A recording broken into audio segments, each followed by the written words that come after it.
first of all, thank you for coming on the show, Keith. Thank you for having me, man. A lot of people, I guess you're almost a household name in the US now.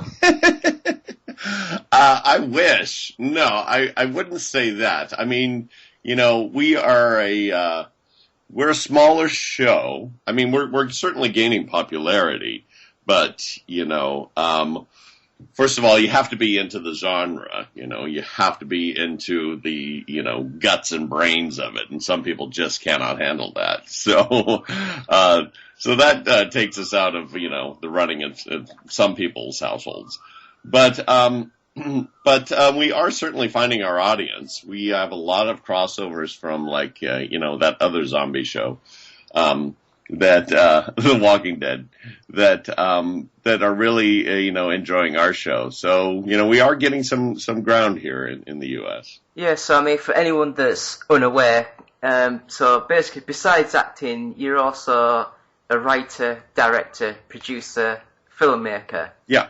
Mm-hmm. So basically, you're very talented. Or I just need a job, That could be another option as well. Right. I guess we'll start with the big one.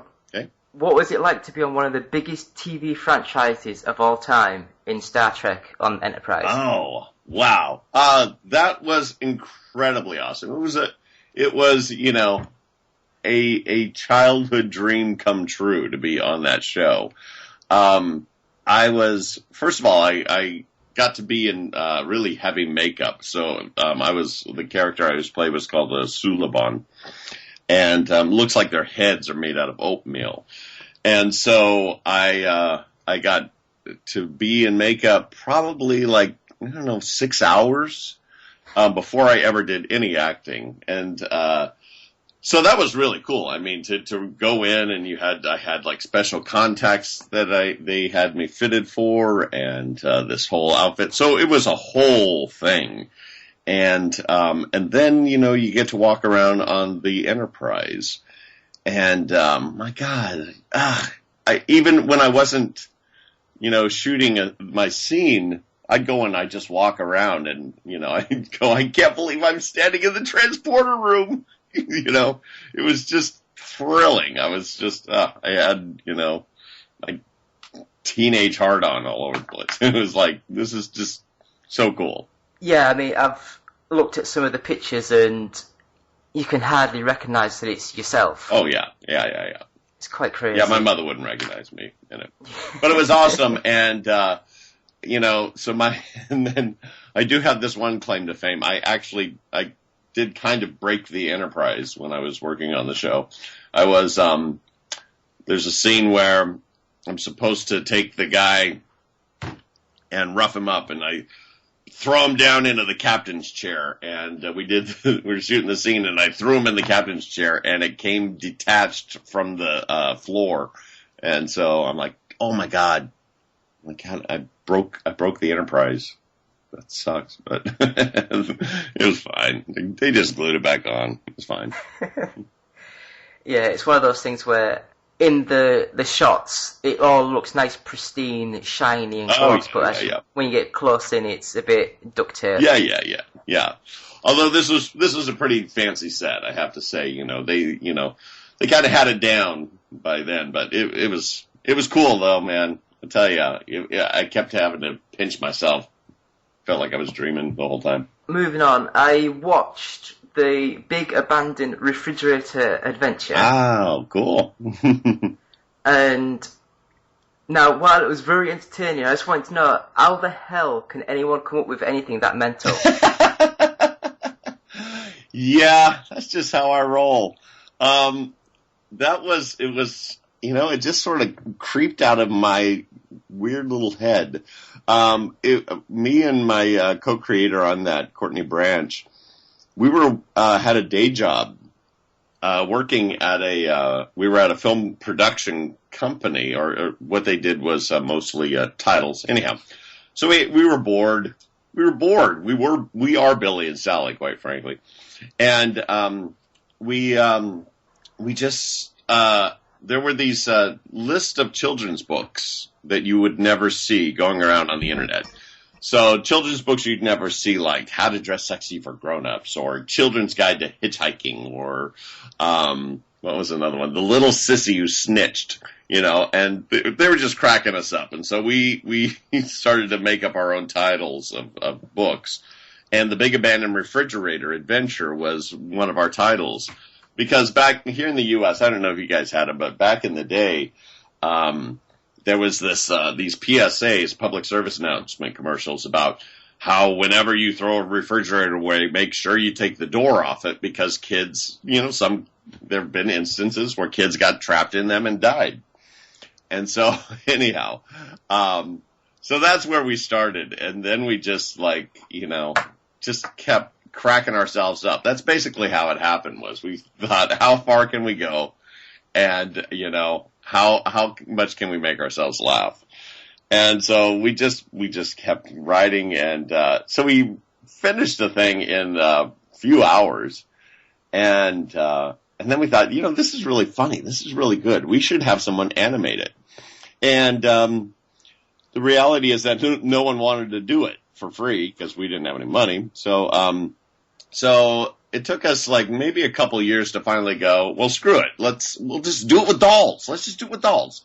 And so which was better. It was better than having it animated. So we made a little fucked up doll movie.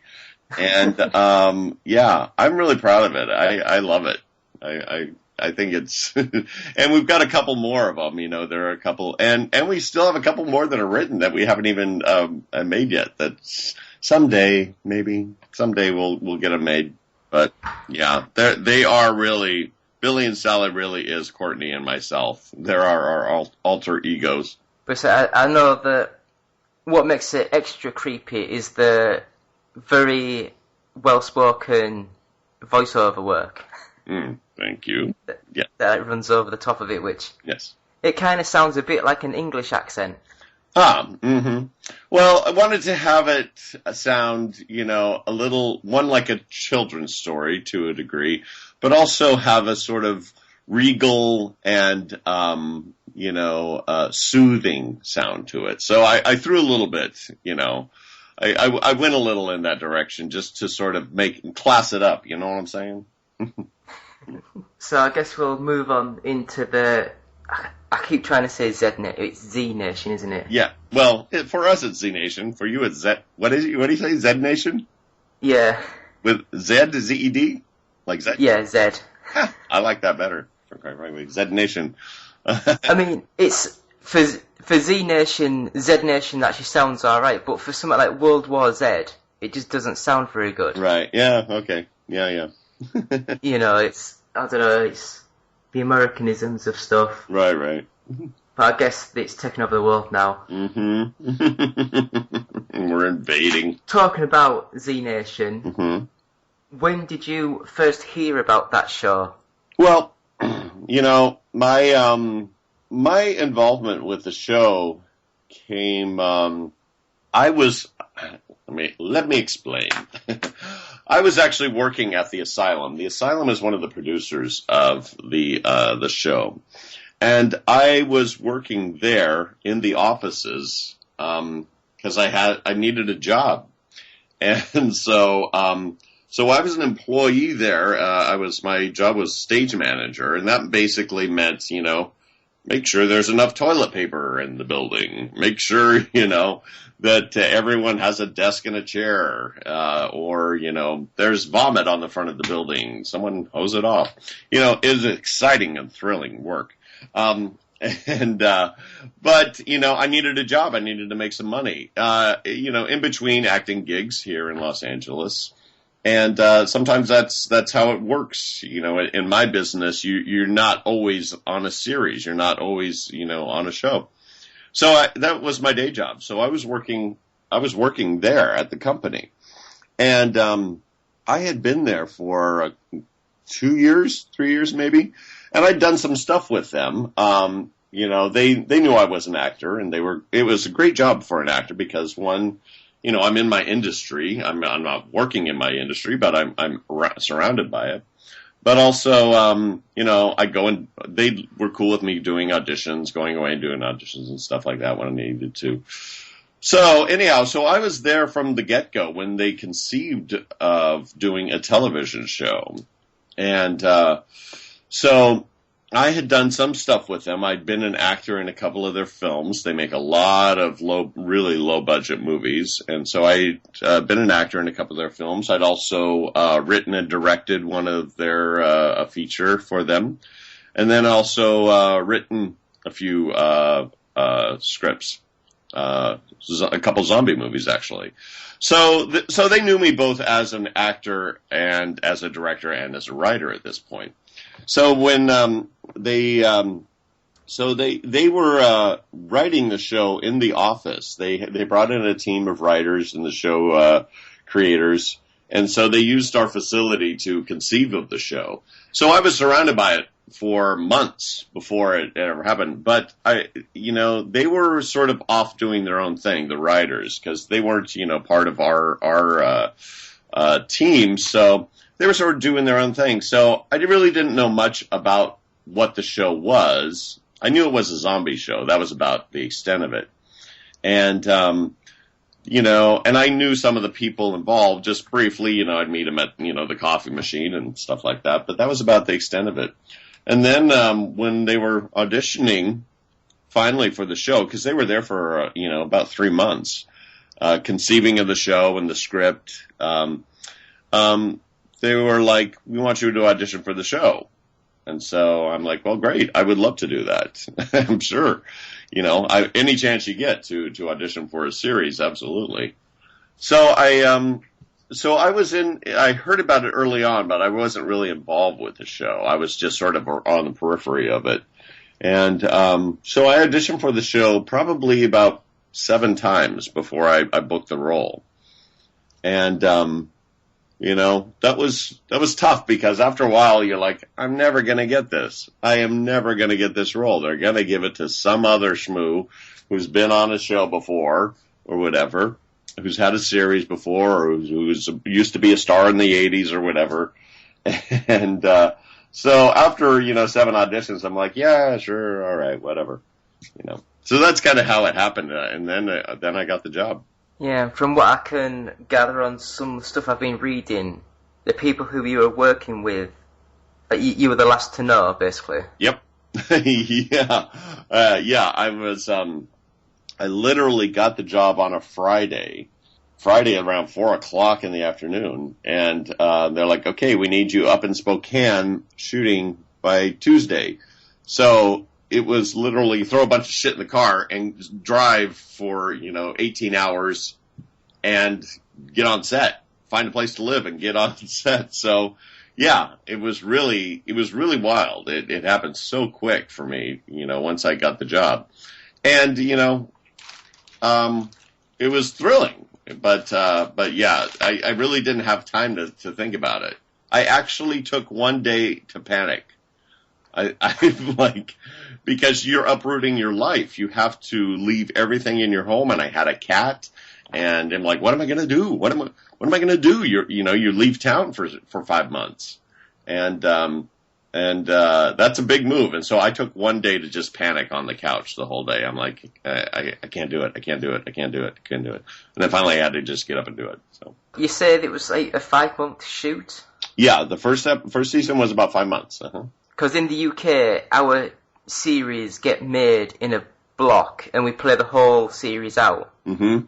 Whereas in the US, it's generally like you get a mid-season break. No, we didn't do that. We did the whole shoot in 5 months. Yeah, we did not get a mid-season break. So, and I guess season 2 was very quickly commissioned and done straight after. Well, we had about 6 months in between, because they have to write it. You get to the point where the show's been renewed, and so they're like, okay, so now the writers have to go to work and conceive of what the new season will be like, and so that's several months of preparation for that. So season 2 we had probably, I guess, 6 months in between, I think. And then season 2 we did 6-month run on that because we did 15 episodes on the second season as opposed to 13. I mean, season 2 has just started in the UK last week. Uh-huh. And from the first episode, I can tell there's been a lot more budget put into the show. Right. Yeah. Yeah, there's certainly up the game on this second season. It's got like more of everything. They've sort of upped the ante on the production values, wardrobe, and like my makeup has changed completely, and and also the stories, the action and stuff is just amped up quite a bit in the second season. So it's we hit the ground running on this season. I mean, as you said, your makeup's changed in the second season. Now, I'm actually colourblind, but from the look of things, it looks like your skin's like a blue sort of colour. Right. Uh-huh. Yeah. I wasn't quite sure. Yeah. Well, they desaturate the color in the show quite a bit, so it's much bluer in real life than it is on the TV. It's the show creator decided after I had shed my skin, they wanted me to have a new look, so to really signify Murphy's, changing, and so they decided to go with blue. He said he wanted me to look like rotting meat, sort of when it kind of gets that blue tinge to it. And so that was the stepping off point for my new look. I was watching your Twitter feed, and I saw that you were answering people's questions about how long it takes for your makeup and all your bite marks and things like that. I was wondering if you could just go into some details about that, please. Right. Yeah. Well, it is grueling. I mean, it's every day for me. It's which is, I was featured quite heavily in this season, so I was on set, close to every day. 2 hours just to do my face and my hands, and that's with 2 people working on me. So that means my makeup team and I are usually the first ones on the set, or first ones, there. And they do 11 layers of color on me. It's not just like little slap some blue on him and he's good to go. It's pretty extensive. I mean, Corinne Foster, who is the head of my makeup team, and Synapse Effects, they do all of the makeup for the show. So they do all the zombies, all the guts and blood and gore. So they do all the effects and also all the beauty makeup. So all the girls that look pretty, they do that makeup too. So, they do it all. But Corinne, who designs my makeup, puts a lot of thought into what my look is going to be and how that's going to change. If you look closely throughout the second season, you'll see a slight shift of how my makeup starts to make me look more tired and exhausted and drained. And so it's a subtle shift, and you might not notice it if you're not looking for it. But, it's there's a lot of detail that goes into it. And then if we do the scars on me, that's about 5 hours in the makeup chair and that's with 2 people again working on me. So it's a lot. I tell you, I should be gaming or something. There's a time when I could be doing something, but really not, because you can't really. I can't really use my hands because I can't get in their way. So even just reading a script can be difficult sometimes because they need to have access to my face and they need to have access for my torso. And so, quite frankly, a couple times I've fallen asleep while they were doing it. Because you get there at 3 o'clock in the morning to start, which, that's tough because that means you're getting up at 2 o'clock in the morning, and you get there and you lay down and they start slapping stuff on you. It's a tough gig. It ain't for the weak at heart, And then you gotta take it off. And then it's not just, can't just wash it off. This is all alcohol-based makeup, and so it's, it has to be removed with these special removers, and that takes a team of people to remove it also, especially with the scars, because The scars are like 8 separate latex pieces, and which are all like hand painted, and it's a huge process. But that being said, I think it looks brilliant, and I think it's an integral part of a monster show. You gotta have monster makeup, and so that's why I'm happy to do it, even though it is really taxing. For me, I think on season 2 the bite marks have started to heal, because in the first season, when you lifted the shirt up, it actually was quite good to sort of see the detail. Right. But I mean, moving on into more zombie fields, I was just wondering, what would you say has the most fleshed out sort of like zombie world in a movie or TV show, but not including Z Nation? What has the most what? Like fleshed out world. Oh, well, I don't know. I think. Well, there was World War. You mean it was shows or? Yeah, either movies or TV shows. I thought World War Z was a pretty brilliant depiction of what the apocalypse would really look like. Did you see that movie? Yes. Yeah. It actually got really bad reviews, but I actually really liked it. I liked it too, and especially I was really impressed with the hordes, the group scenes of how terrifying the zombies looked. They were fast and they could climb, and they were vicious, and it was like being overrun by army ants. And I thought I loved the look of that film. I thought, that's what a scary apocalypse overrun looks like. Not some slow marauding, stumbling zombies, but these really fast and fierce and ferocious, beasts. I thought that was really, really good. As far as I'm actually going to see Dawn of the Dead tonight, which is cool. They're here in the U.S. They're playing it at a old movie palace down here in downtown L.A. So I'm very excited to go see that on the big screen. That's going to be cool. The 1974 George Romero zombie film. Yeah. So anyhow, I'm going to go see that tonight. But I also, one of my favorites is Shaun of the Dead. Did you see that movie? Yes, I did. I think it's brilliant. I think, and I love it because I love comedy and horror mix. I love it when you balance those two out, and so you get a little of both. That's really my favorite stuff, and that's one of the reasons why I'm really fond of my show, is because I think we do that in every episode on a daily basis.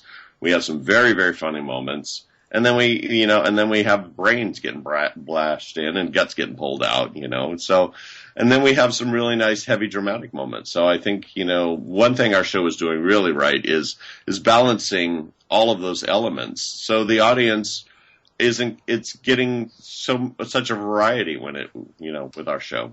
Yeah, I was just going to have a look. I've completely blanked on the name of the actual zombie movie. It's the one where I've even blanked on the name of the actor. Let's have a look at the actor. Nicholas Hoult.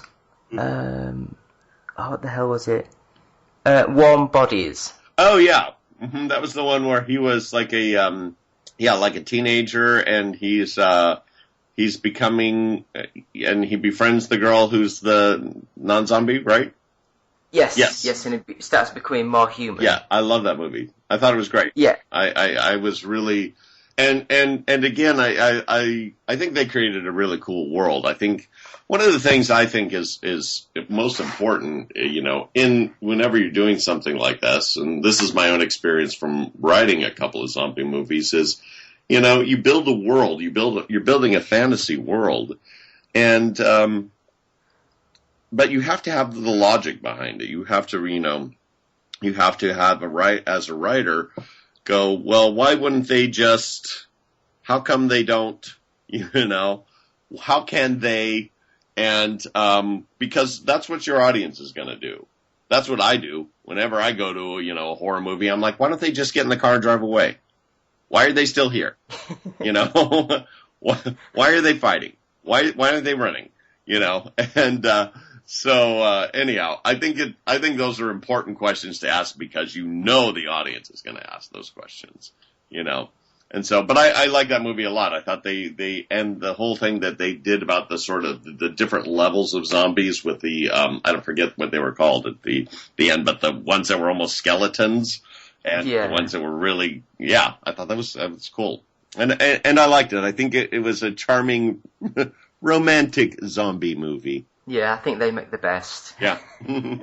I just wanted to know because I don't know if it was your PR agent or team or whoever it was, but sort of like emailing through, and like I sort of said, is there any questions that I should stay clear of or anything like that? Because one, you're a big celebrity and I don't want to offend you. I'm glad that you think I'm a big celebrity, but go ahead. And the email I got back was, no, he's pretty cool. All right. So I was just wondering, what is it like? Because from everything that I've read, no one's got a bad word about you. Everyone says you're such a joyful, lovely character. And I just want to know, what's it like to actually play a complete ass? It's fantastic. It's so fun. I mean,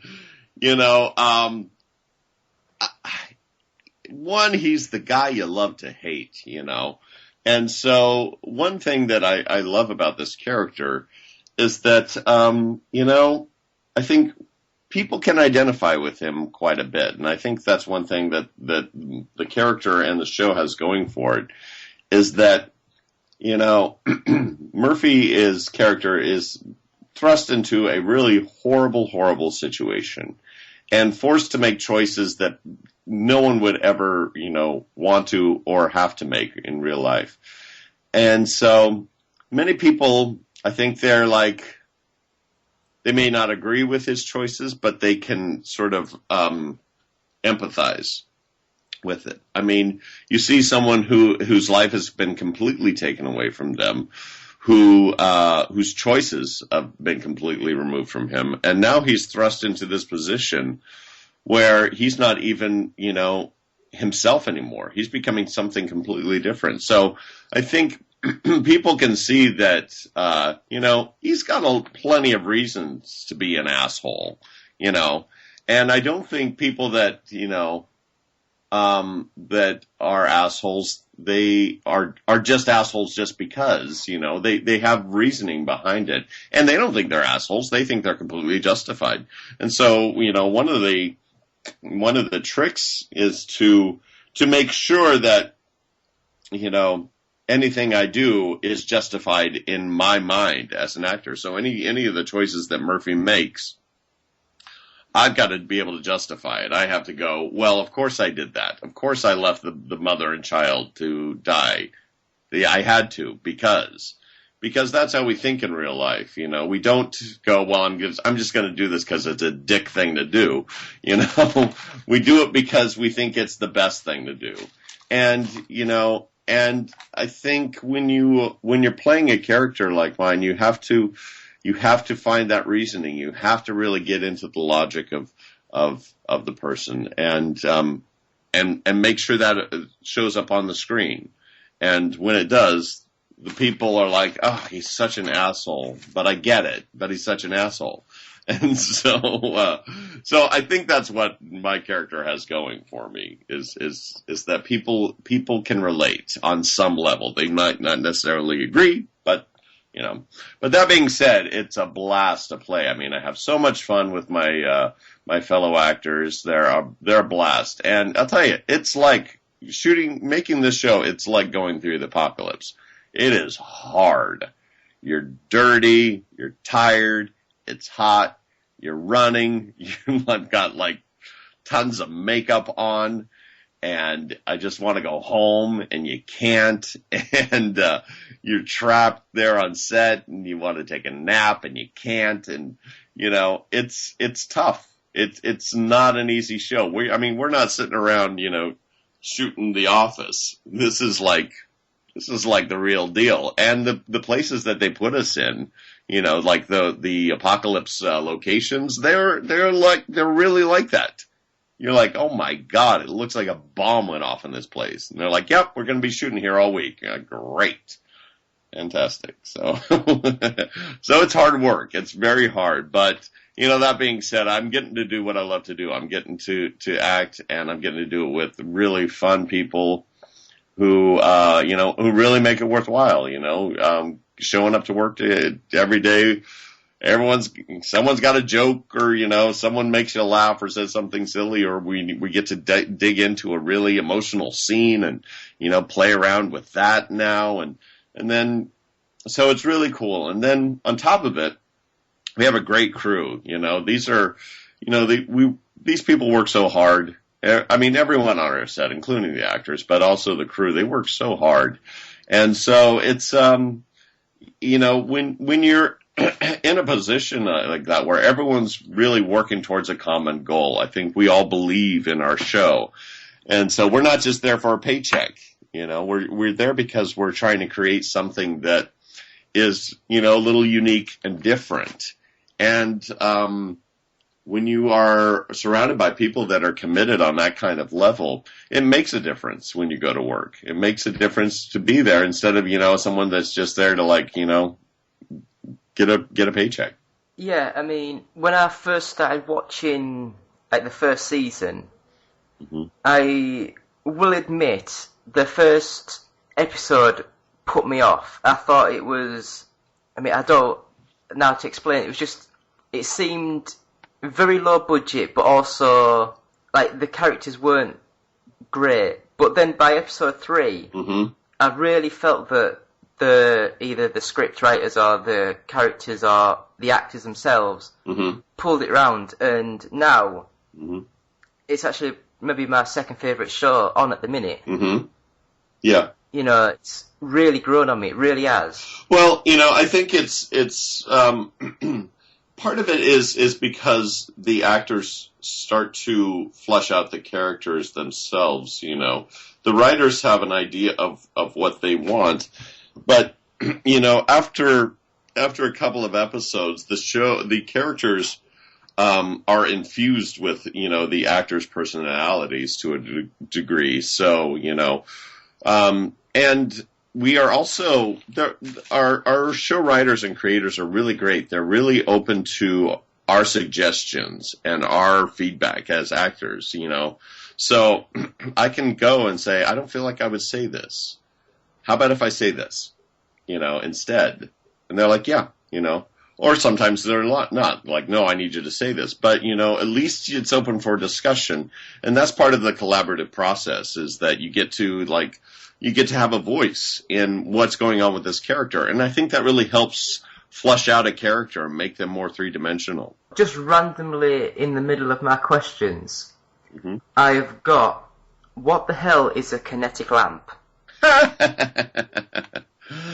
Well, a kinetic lamp is basically, it's a lamp that had movement. It was these lamps that I designed because, again, I needed to make some money to support my acting habit. So they were these lampshades that I designed where they do them as ornamental lamps, like for Christmas and stuff, where the heat from the candles or the heat from the bulb rotates the shade, the lampshade. And so that's what it was basically. And so I took that idea and I expanded on it and made it, instead of just paper lanterns, I made them out of aluminum. So I would make a aluminum lampshade and cut out designs in it and put colored gels in it. And so when you turned it on, it would project images on the walls, and the heat from the bulb would rotate the shade, so it'd spin around and create this sort of psychedelic lamp effect. They're awesome. I mean, are they actually available to buy? They were. I don't make them anymore. I haven't done them for probably, 10, 15 years, something like that. But that was, one of the many, many, many jobs that I have had in my life in order to, support myself so I could do theater or, so I could take classes, so I could go on auditions and stuff like that. You do what you got to do when you're addicted to, the wonderful world of acting. So back to the series. I'm just wondering, like I said, we've just literally got season 2. Uh-huh. How far ahead are you in the States, or is season 2 over now? Let's see. No. We are, I think, on episode 7, I think, airs tonight, actually. Yeah. So we're almost halfway through. It's amazing how long it takes to shoot these, and how fast they go by. You're like, oh my God, we're already halfway through the season. I can't, because it took 6 months to make these shows, this season. And, within a few weeks, we're halfway through it. And I'm like, oh my God, I'm kidding. It goes so fast. In the UK, we only got season 1 literally about 2 months ago. Oh, really?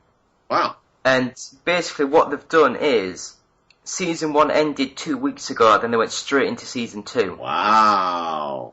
Oh, that's kind of cool. I mean, you guys are sort of, now, do people binge watch it over there, or is it's because I know a lot of our U.S. fans, because I've had some opportunities to go to some of these conventions and stuff.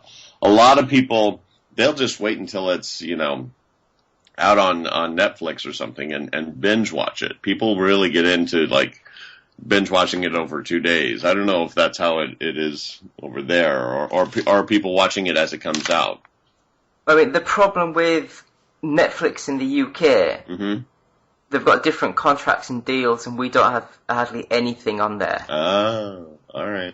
So a lot of people, they actually use like proxies to actually get the American Netflix over in the UK. Right, okay, yeah. Huh.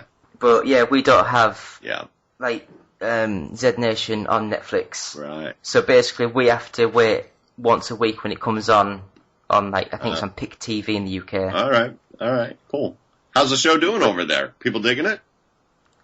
I mean, Sky bought the rights to it, mm-hmm. but they said they wanted something to compete with The Walking Dead. Mm-hmm. So instead of putting it on Sky One, where it's a subscription channel, mm-hmm. they wanted it to go on a free-to-air channel. Mm-hmm.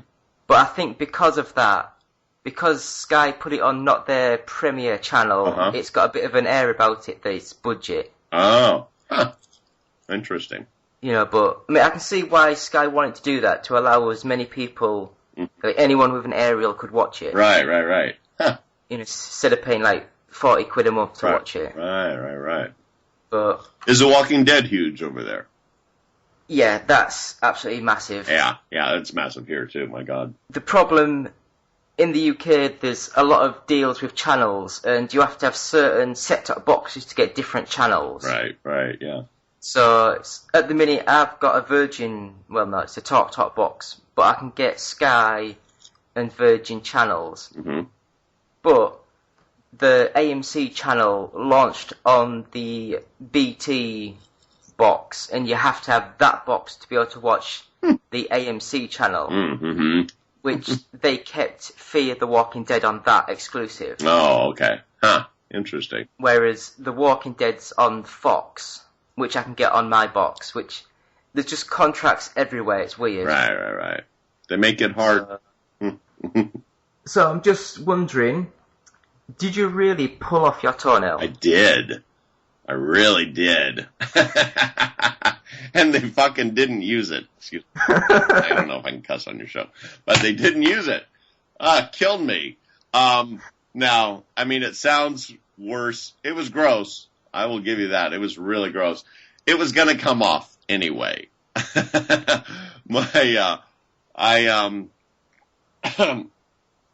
I had gone hiking down to the bottom of the Grand Canyon here with a buddy of mine a few months before I started Z Nation. And so my toenail turned black, my two big toenails. And so when I had read in the script that at one point I was pulling a tooth out and pulling a fingernail off and stuff, I I told my producers, I'm like, I've got a toenail, and that's going to come off. It's not ready yet, but when it is, we should get that on camera, because that's going to be gross. And they're like, absolutely. Keep us updated on the toenail. And so I'm like, you got it. So it just happened to coincide with the scene where my hair is falling out. And I thought, perfect. This is great. Well, my hair is falling out. My toenail could possibly fall off.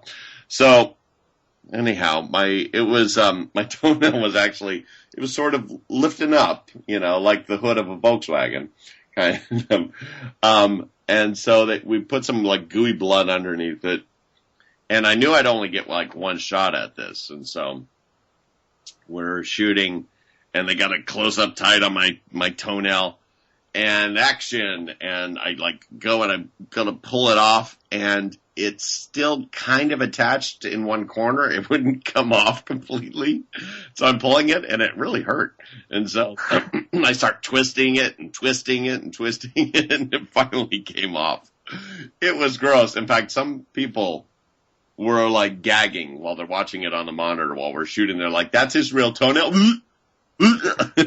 So, which made me happy that, I could make people almost throw up. But yeah, I did it, and then they didn't use it. I'm like, it's criminal. I had to sue. I suffer for my art, I know.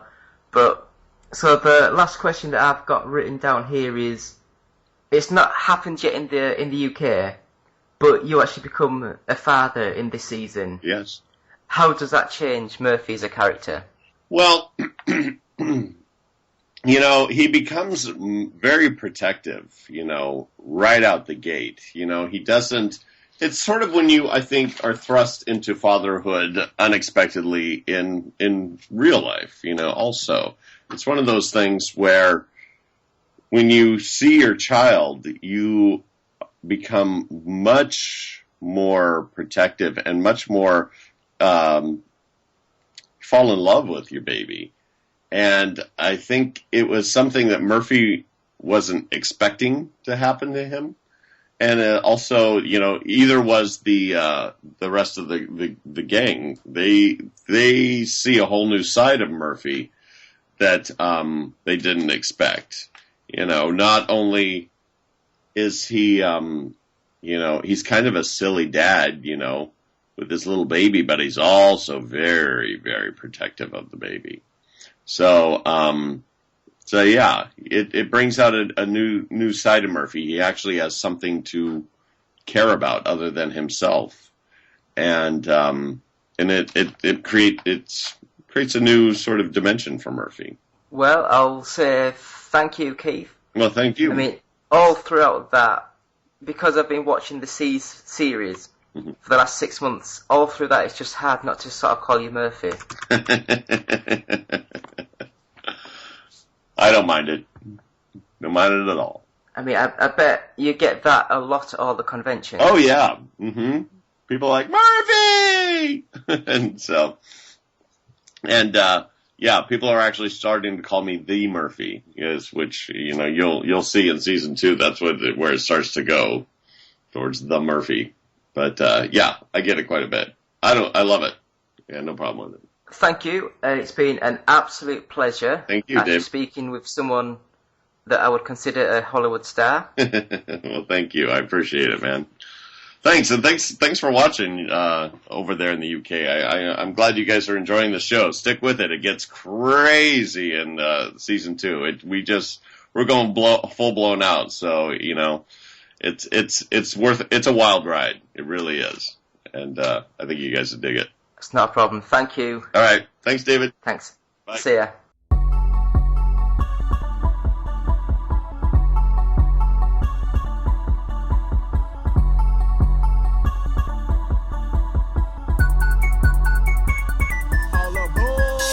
I bang with One Up Gaming, drop more hits once I'm famous. The best, that's what our aim is. All platforms, what your game is. To the leaderboards, I'm coming. See me in a shooter, I can promise I'll be gunning. When I hit the music, try to swear I'm gonna run it. Contain One Up, you can try, but we done it. Let's go. Alright, let's go to the best place for reviews I know. Xbox One and PS4, Wii U as far as consoles go. They do handheld PCs, merchandise for you and me. Contest that you gotta do, the prizes are for gamers who going hard all day. We really the boys cause you're just that great. Can't lose, there's too much at stake. You're a certified badass when you play. I bang with One Up Gaming. I bang with One Up Gaming. I bang with One Up Gaming, drop more hits once I'm famous. The best, that's what our aim is.